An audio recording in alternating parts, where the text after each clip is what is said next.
할렐루야. 하나님의 은혜가, 하나님의 축복이, 하나님의 역사가 여러분들 가정마다 충만할 줄로 믿습니다. 오늘 예배를 통해서 하나님의 은혜가 다시 한번 여러분 가운데 새롭게 임하기를 주님의 이름으로 축원합니다. 여러분, 우리가 행복한 삶을 사는 데 있어서 가장 중요한 게 뭐라고 생각하십니까? 사랑도 있어야 되고, 재물도 있어야 되고, 또 성공도 해야 되고, 명예도 있고, 많은 것들을 우리가 말할 수 있겠지만 그 중에서 정말 빼놓을 수 없는 것이 뭐냐면 우리 마음의 평강입니다. 마음의 평강.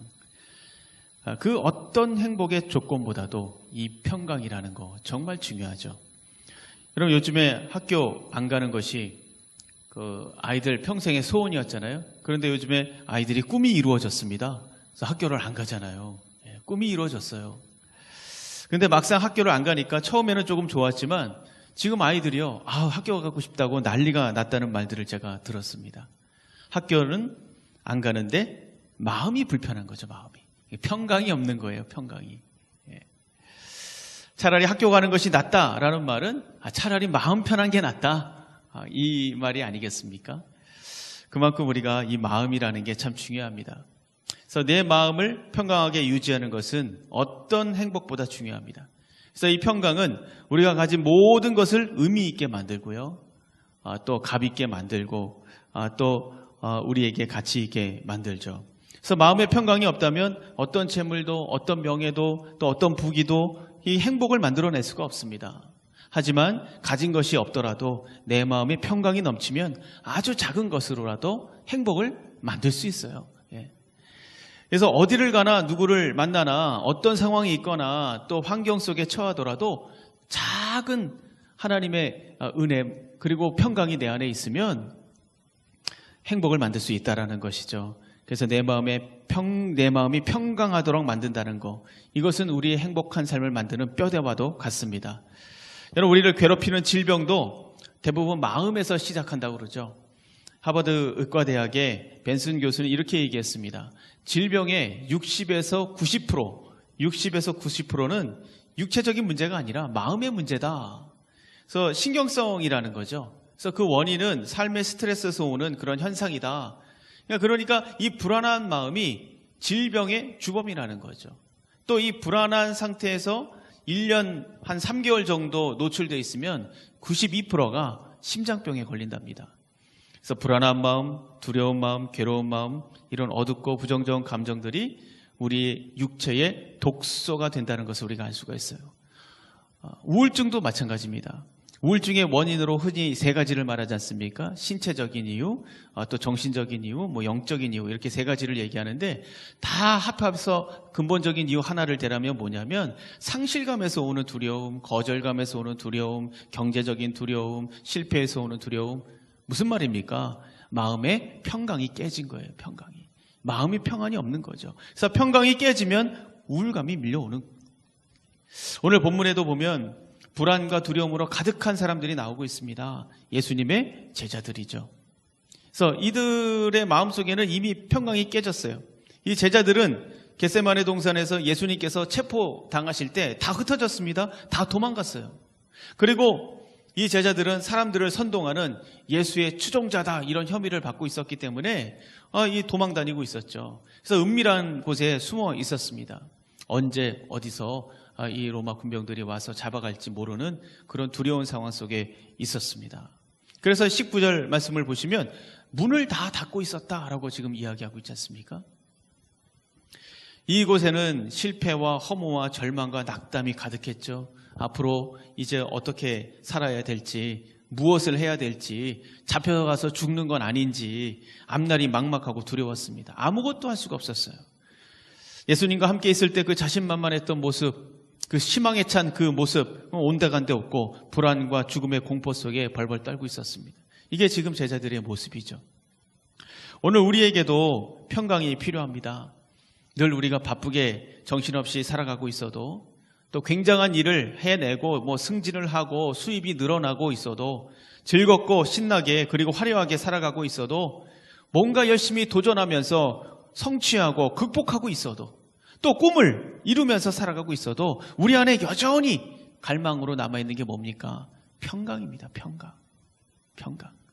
순간순간 내 마음속에 평강을 깨뜨려버리는 일들이 너무나도 많죠. 너무나도. 오늘 본문에 예수님께서 부활하신 후에 두려움에 눌려 있었던 제자들을 만나는 장면이죠. 예수님을 만난 이후에 제자들은 더 이상 평강이 흔들리지 않았습니다. 예수님께서 집을 몇 채씩 준 게 아니에요. 통장을 여러 개 이렇게 나눠준 것도 아니고 특별한 능력을 내려주신 것도 아닙니다. 그런데 확실하게 달라진 것은 뭐냐? 부활하신 예수님을 만난 이후에 이 사람들의 평강이 흔들리지 않았다라는 거죠. 흔들리지 않았다.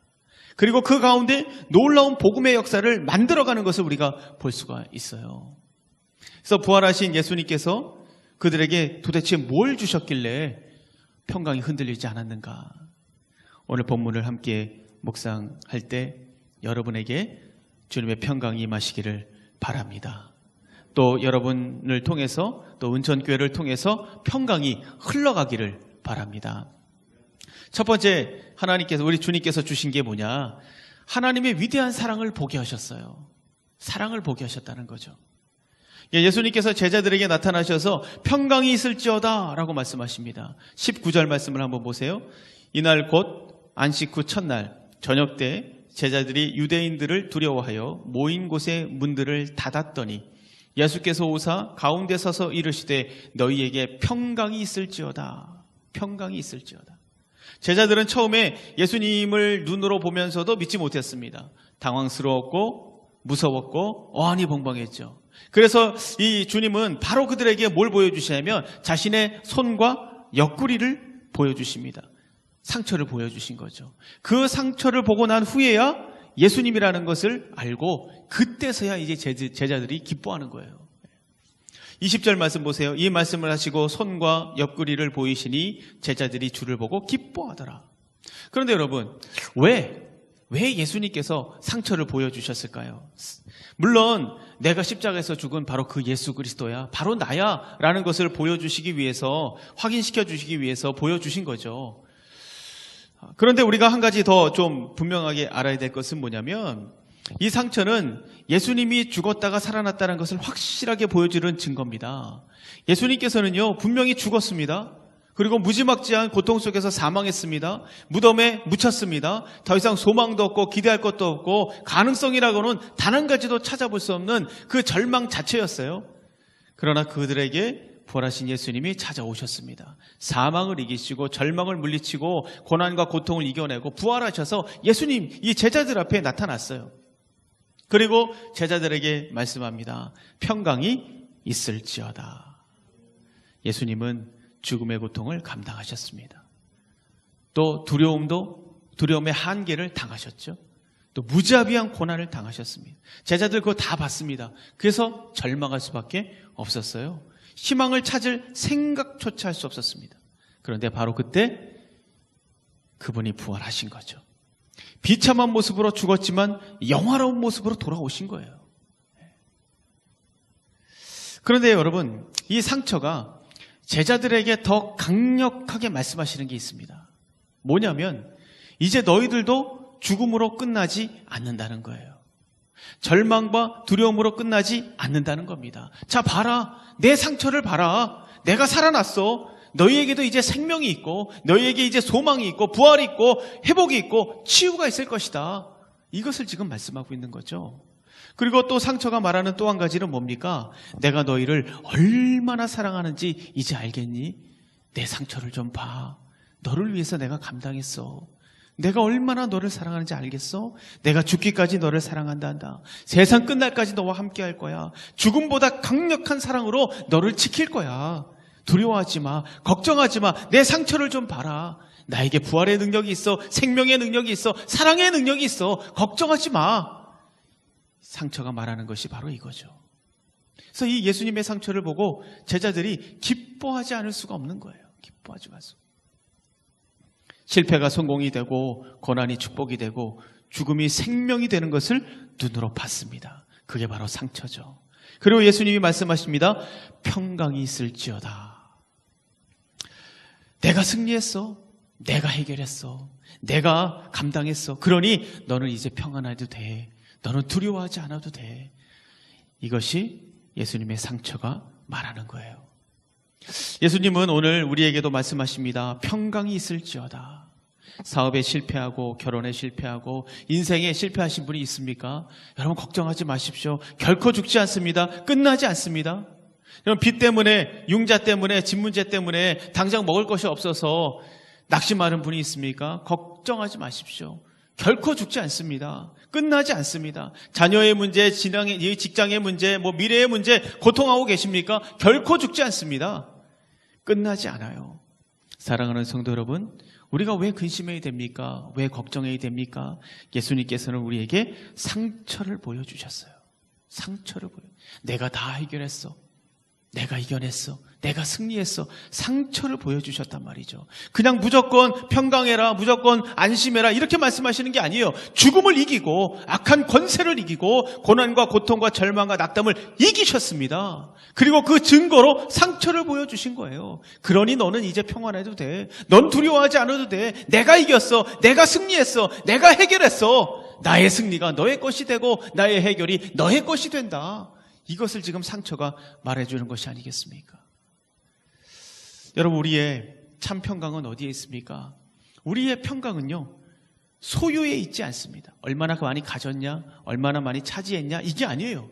우리의 평강은 어디에 있는가? 존재에 있는 겁니다. 존재. 내가 도대체 어떤 존재인가? 내가 누구인가? 우리는 어떤 존재입니까, 여러분? 우리는요, 하나님의 위대한 사랑을 받은 존재입니다. 하나님의 자녀가 되었습니다. 예수 그리스도의 상처가 그것을 증명하고 있는 거예요. 우리는 그 상처를 의지해서 내 삶 가운데 평강을 확신할 수 있습니다. 확신할 수 있습니다. 거기에서 참 평강이 시작되고 그것이 능력이 되고 기적이 되는 거예요. 내가 누군지를 분명히 아셔야 됩니다. 예수님은 죽음에서 생명을 만들어냈고 절망에서 소망을 만들어냈고 불가능에서 가능을 뽑아냈고 실패에서 성공을 만들어냈습니다. 바로 그분 안에 나를 향한 위대한 사랑이 있어요. 위대한 사랑. 그 사랑을 내가 받고 있습니다. 그 증거가 뭡니까? 나를 위해 그 상처가 바로 증거예요. 주님에게 상처가 있습니다. 날 사랑한다는 그 상처. 여러분 그 상처를 날마다 보실 수 있어야 돼요. 이제 그 어떤 것도요 내 평강을 깨뜨릴 수 없습니다. 여러분을 초라하게 만들고 마음을 무너뜨리고 힘들게 할 때 여러분 기억하셔야 돼요. 뭘요? 예수님은 우리에게 상처를 보여주셨다라는 거예요. 예수님은 상처를 가지고 계시다라는 거예요.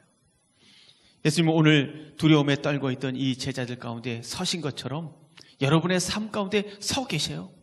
그리고 말씀하십니다. 평강이 있을지어다. 그리고 상처를 보여주십니다. 자 봐, 내가 널 얼마나 사랑하지 마라. 안심해, 두려워하지 마. 이 상처가 뭔지 모르겠니? 여러분을 향한 하나님의 뜨거운 사랑과 열정을 확신하시기 바랍니다. 그것이 여러분의 평강이 될 줄로 믿습니다. 두 번째, 주님께서 우리에게 주신 것은요, 평강의 능력을 주셨습니다. 평강의 능력. 제자들이 문을 닫고 모여 있었던 그 자리는 절망이 가득한 자리였어요. 죽음이 가득한 자리였습니다. 두려움이 가득한 자리였습니다. 앞으로 어떻게 살아가야 될지, 어떻게 이 두려움을 해결해야 될지 도무지 앞이 보이지 않는 그런 막막한 자리가 그 제자들이 모여 있었던 바로 그 자리였습니다. 그런데 그때 예수님께서 나타나셨죠.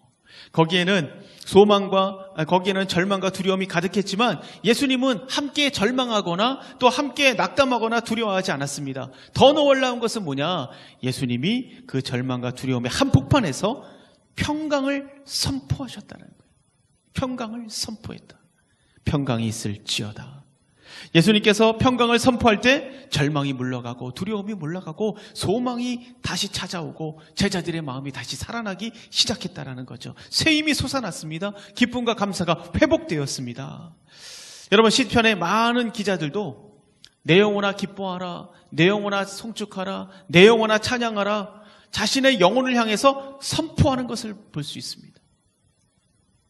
왜냐하면 이 선포에는요 능력이 있기 때문에 그래요. 우리 하나님께서 천지를 지으실 때 어떻게 지으셨습니까? 선포하셨습니다. 빛이 있으라. 빛을 만들고 여기저기 분주하게 왔다 갔다 하면서 만든 게 아니에요. 선포하신 겁니다. 빛이 있으라. 성경의 많은 부분에서도 하나님께서는 선포라고 말씀하십니다. 시편 145편 4절 대대로 주께서 행하시는 일을 크게 찬양하며 주의 능한 일을 선포하리로다. 많은 성경에서 선포하라고 말씀하고 있어요. 예수님께서도 많은 사건 속에서 선포하는 것을 우리가 볼 수가 있죠. 큰 광풍에게도 말씀하셨잖아요. 고요하라 잠잠하라 라고 선포하지 않습니까? 백부장에게 믿은 대로 될지어다고 선포하지 않습니까? 기뻐하라고 선포하고 계시고 오늘 본문에 2번씩이나 평안할지어다 라고 선포하고 계십니다. 하나님의 형상대로 지음받은 우리 안에 하나님을 닮은 이 선포의 능력이 심어져 있다는 것을 여러분 믿으시기를 바랍니다.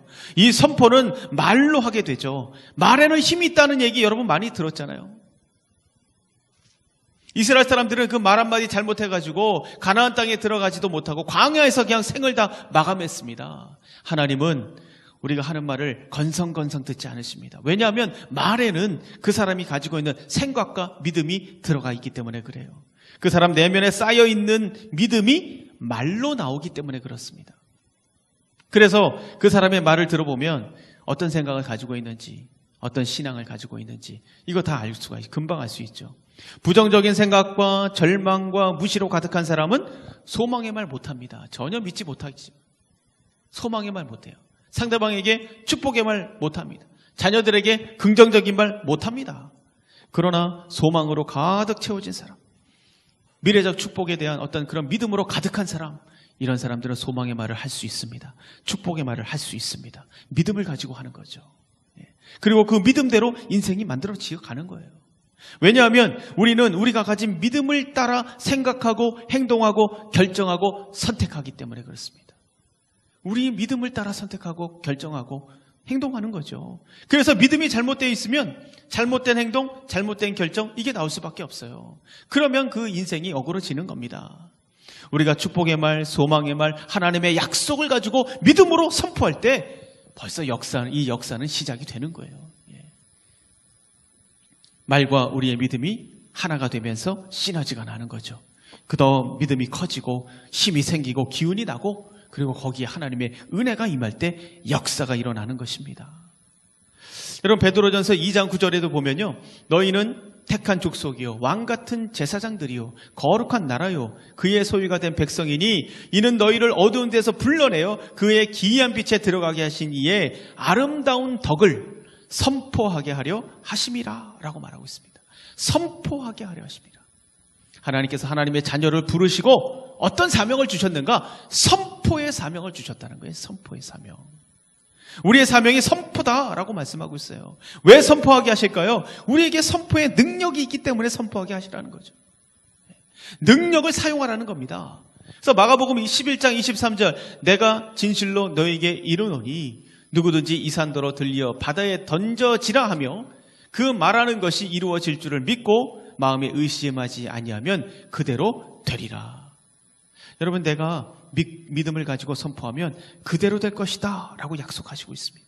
다시 말하면 이 제자들이 모여있는 그 절망의 자리에 평강을 선포하신 예수님처럼 여러분의 삶 가운데 이 하나님께서 허락하시는 우리의 믿음을 가지고 믿음을 선포하라는 얘기입니다. 믿음을 선포하라. 절망 속에서 소망을 선포하고 고난 속에서 축복을 선포하고 낙담 속에서 기쁨을 선포하고 죽음 속에서 생명을 선포하고 광야 같은 이 세상의 한복판에서 적과 꿀이 흐르는 땅을 선포하라는 겁니다. 이것이 우리의 사명이다라고 말씀하고 있어요.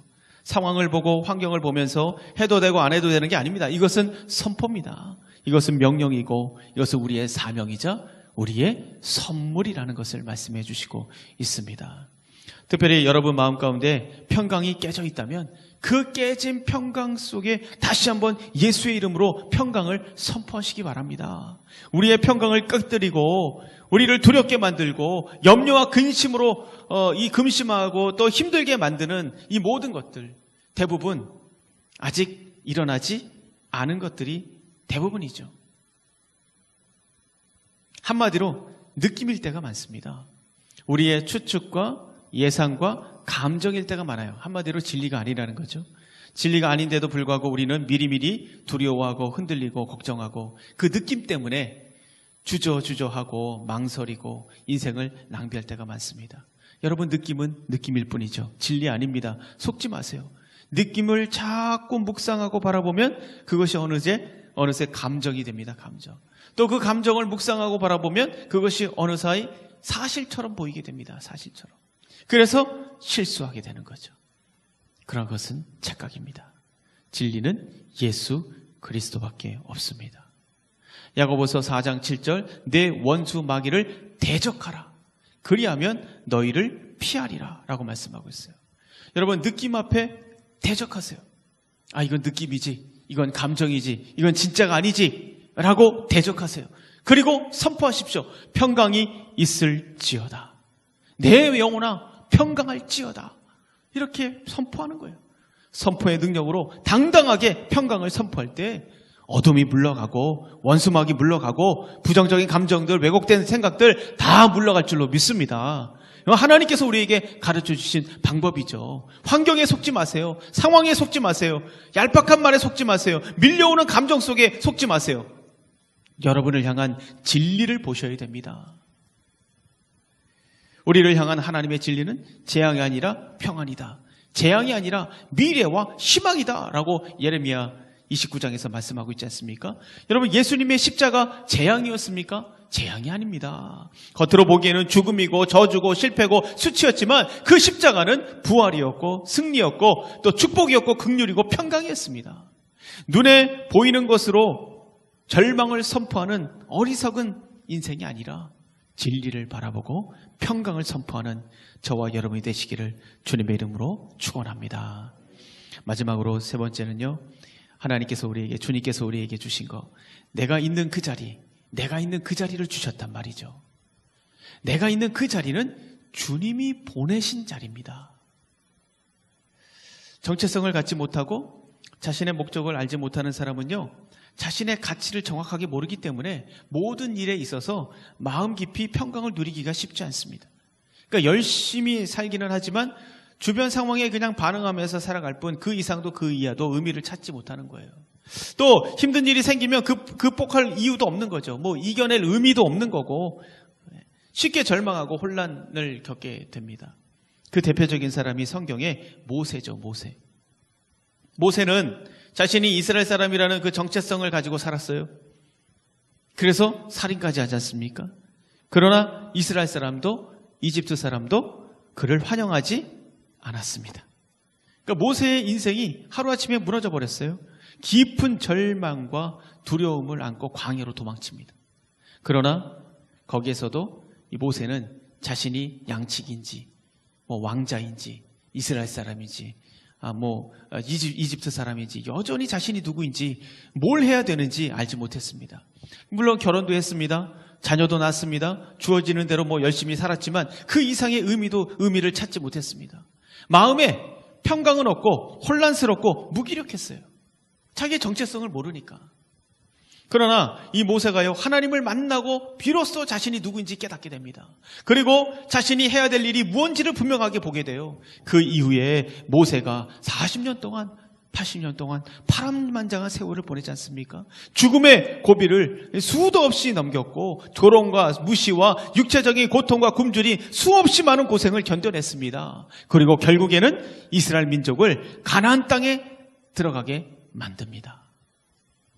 모세가 이토록 모진 고난과 고통을 감당할 수 있었던 이유는 뭡니까? 자신이 누구인지, 자신의 사명이 무엇인지 깨달았기 때문에 그래요. 그래서 이 자신이 누구인지 아는 사람은 자신의 삶의 목적도 알죠. 삶의 목적을 아는 사람은 죽음 같은 고난이 닥쳐도 태산 같은 문제가 밀려와도 물러서지 않습니다. 이겨냅니다. 극복합니다. 그것이 자기가 가야 할 길이라는 것을 분명히 알고 있기 때문에 그래요. 예수님의 제자들도 마찬가지죠. 예수님께서 승천하신 이후에 이 제자들의 삶은 정말 고난의 연속이었어요. 고난의 연속. 늘 죽음의 위기 앞에 있어야 됐고 못 먹고 못 입고 못 자고 힘든 삶을 살았습니다. 그러나 이들이 이 모든 것을 이겨내고 돌파하고 극복하고 물러서지 않고 소망과 평강을 가지고 기쁨으로 살 수 있었던 이유는 뭐냐? 그것은 자신의 사명을 분명하게 알았기 때문이었습니다. 자신의 사명. 자신의 정체성을 분명하게 알았기 때문입니다. 21절 말씀 한번 보세요. 거기 예수님께서 이렇게 말씀하십니다.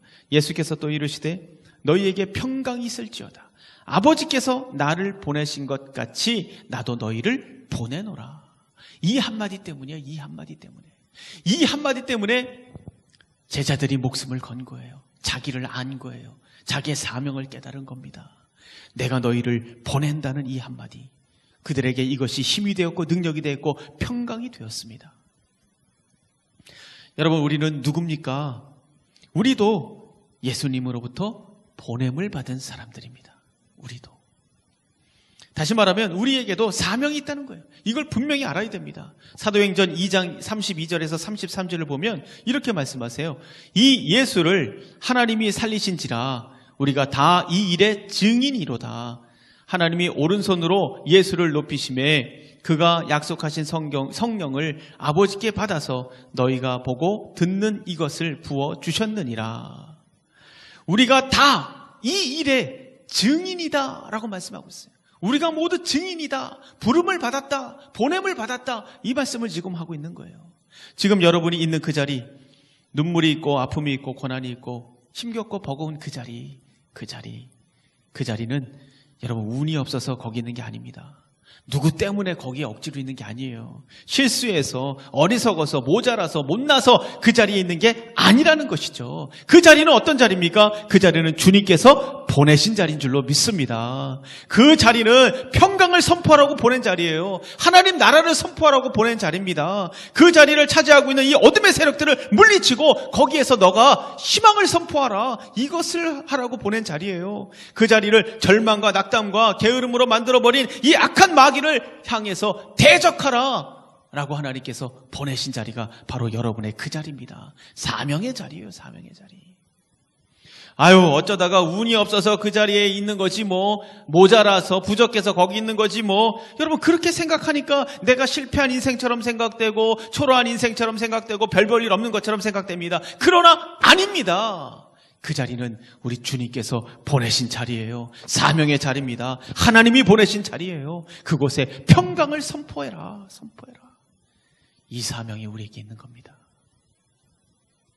평강의 왕이신 예수님께서 나를 보내셨다는 것을 믿는다면 그 자리가 왜 초라한 자리입니까? 그게 왜 실패한 자리입니까? 왜 감당하지 못합니까? 왜 견디지 못합니까? 왜 이겨내지 못하겠습니까? 부활하신 예수님을 바라본다면 평강을 선포하고 사랑을 선포하고 소망을 선포하고 아무리 힘들고 버거워도 그 자리에 하나님의 나라가 임하는 그날까지 꺾이지 않는 거예요. 왜요? 하나님이 나를 보내셨는데 당당하게 그 자리를 지켜야죠.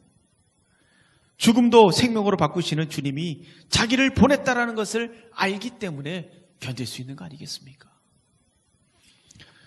여러분이 은천교회에 계신 이유는 뭡니까? 어쩌다가 여기 오셨나요? 아는 사람 때문에 여기 오셨나요? 부모님이 뭐 다니니까 다니고 있는 겁니까? 아닙니다. 하나님께서 보내신 겁니다. 은천교회에 대한 사명이 있는 거예요.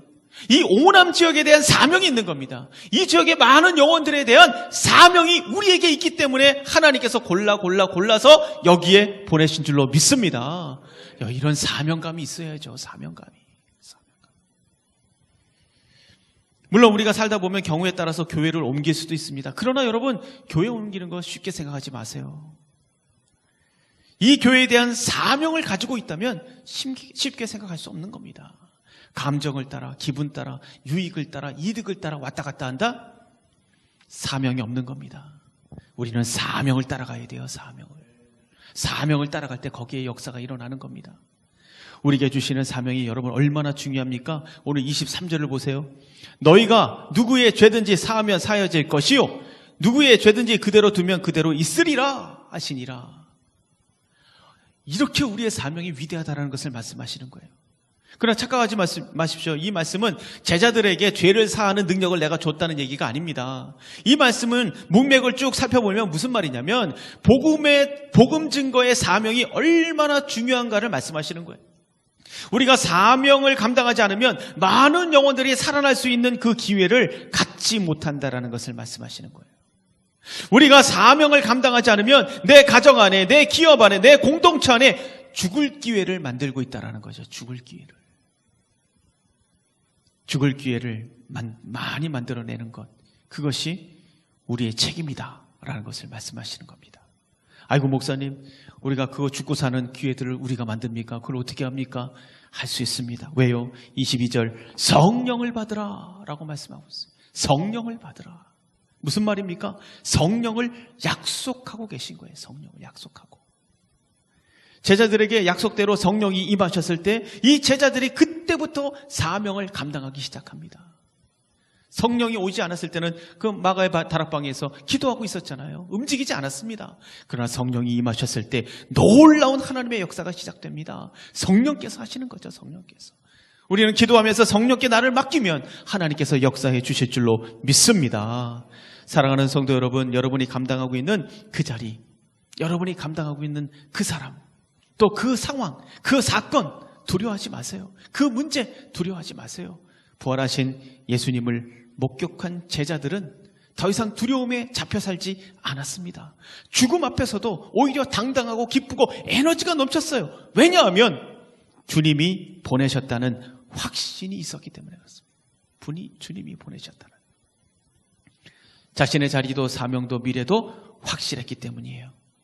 여러분이 있는 그 자리는 주님이 보내신 자리입니다. 충성스러운 종이 되어 그 자리를 감당할 때 성령의 역사가 나타나고 부활과 생명과 구원의 역사가 일어날 줄로 믿습니다. 여러분, 부활하신 주님께서 우리에게 주신 가장 큰 선물은 바로 평강입니다. 평강을 주셨어요. 죄를 용서받을 수 있는 길을 열어주셨기 때문에 이제 우리 평강할 수 있습니다.